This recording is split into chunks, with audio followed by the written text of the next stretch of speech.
ये कहानी है शिवपुर गांव के एक मेहनती इंसान राजू की। राजू अपनी कड़ी मेहनत और पसीने से अपने परिवार के लिए 2 वक्त की रोटी जुटा पाता था। उसके घर में उसकी पत्नी कविता और एक बूढ़ी माँ गोमती रहती थी। राजू के पास एक छोटी सी जमीन थी जो उसके पूर्वजों की आखिरी निशानी थी। राजू दिन भर उसमें पसीना बहाता और शाम को थका हारा घर आता। अजी, आप खेत से आ गए?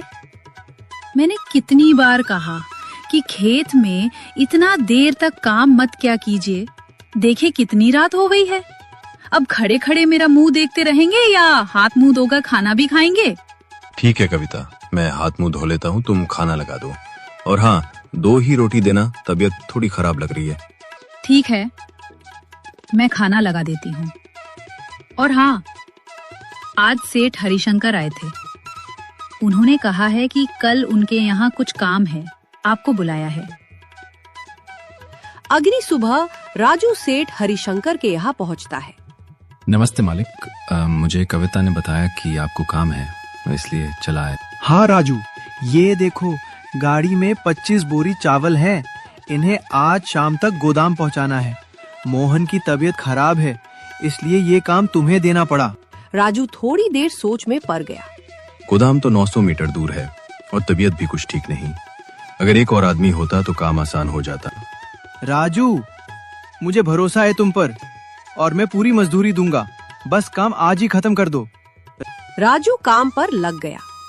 लगातार 6 घंटे में उसने 18-19 बोरी पहुंचा दी। छाले पड़ चुके थे लेकिन हिम्मत नहीं हारी। शाम होते होते उसने सारी बोरियां रख दी। रात को सेठ हरिशंकर आए और बोले, राजू, बोरियां ठीक से रखें। जी मालिक, एक भी छूटी नहीं। राजू ने मजदूरी मांगी तो पहले सेठ टालने लगे, लेकिन राजू ने साफ कहा, गरीब आदमी की उम्मीद मजदूरी है सेठ जी। थोड़ी देर में सेठ 40 रुपए लाकर दे देते हैं। राजू खुश होकर घर पहुंचता है। इतनी देर क्यों हो गई? हम तो निकल ही पड़ते। देखो कविता, ये 40 रुपए है मेरी मेहनत की कमाई। आज बहुत दूर तक बोरियां उठाई हैं, लेकिन अब हालात थोड़े सुधर जाएंगे। अगली सुबह राजू खेत में जाने लगता है। कविता मना करती है, लेकिन राजू कहता है, आज आराम करूंगा तो कल भूखा रहूंगा। खेत की जुताई जरूरी है। रास्ते में राजू का दोस्त नीरज मिलता है। अरे राजू, अभी भी मिट्टी में लिपटे हो? चलो मेरे साथ बाहर, पैसा ही पैसा है। भूल मत कि इसी मिट्टी ने हमें पाला है। तू विदेश में रहकर अपनी माँ तक को भूल गया और मुझे बाहर चलने को कह रहा है। नीरज चुप हो जाता है। राजू खेत में पहुंचता है और जुताई शुरू करता है। तभी उसका औजार किसी कठोर चीज से टकराता है।